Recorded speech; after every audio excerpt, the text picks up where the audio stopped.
Changing the transmission fluid on the 2005 E350 V10 6.8 liter engine.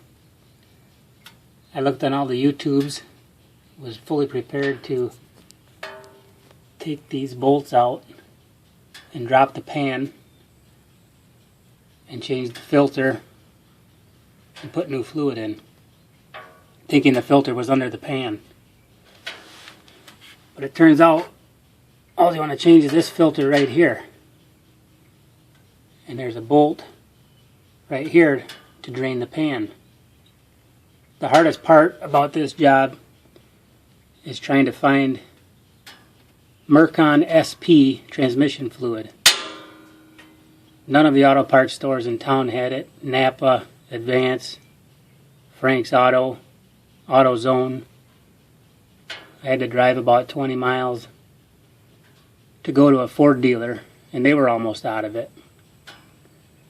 But I got 14 quarts. Capacity is 18 quarts. But I figured as dropping the pan, there's enough in the system itself, in the cooling system, that I won't have to replace all 18, of course.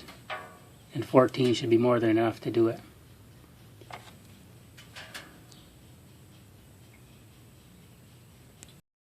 So I've cracked it loose with a 1/2-inch socket. Got the pan underneath. I'm going to measure out how much fluid comes out so I know roughly how much to put back in. Although checking by the dipstick is the foolproof way. Pays to have your engine warmed up prior to trying to empty the fluid.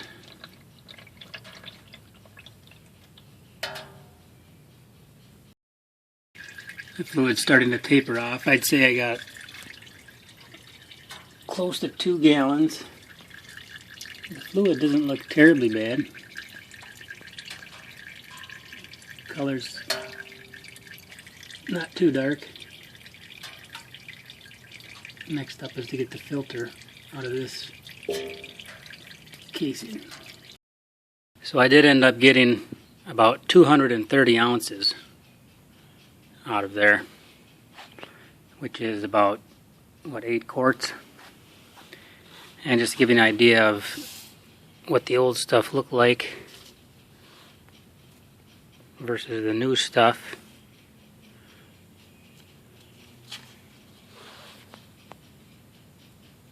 It's a little bit dark. Quite a bit darker than when it's piled up. Here's a look at the inline filter. A spring on the bottom. That goes back on with the new filter. There's the new filter,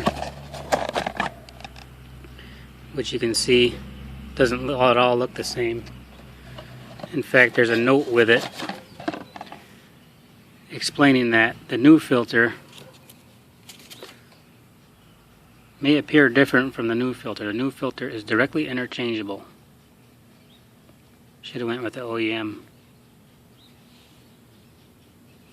There's also a rubber gasket with it, an O-ring that goes around the housing as you're putting it back in.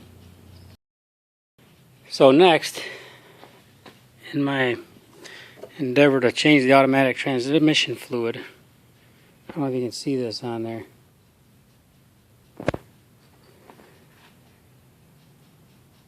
But there's just quite a buildup of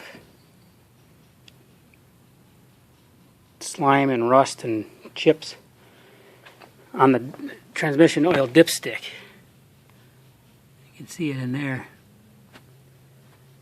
So, I'm not a mechanic, but my nephew is. And what he recommended I did was disconnect the bottom of that tube from the transmission hosing. See if I can get a shot of it here. Well, it's behind there, but you can see it coming down. I put it in this section of pipe so it wouldn't spray all over the muffler and drain into here.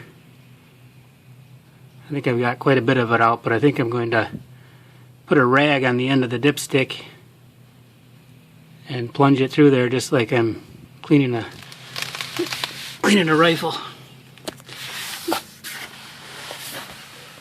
After just changing or draining the fluid, I'd hate to knock a whole bunch of impurities back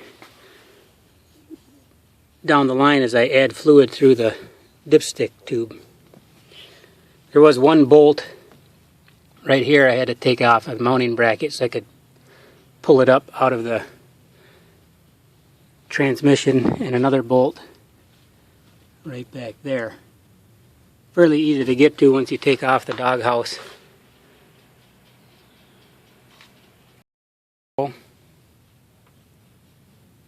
After spraying brake cleaner down here, here's the Mercon SP, the hard to find SP. After spraying brake cleaner down the tube several times, the dipstick is coming out much cleaner. So I think I'm ready to fill up the transmission with fresh fluid.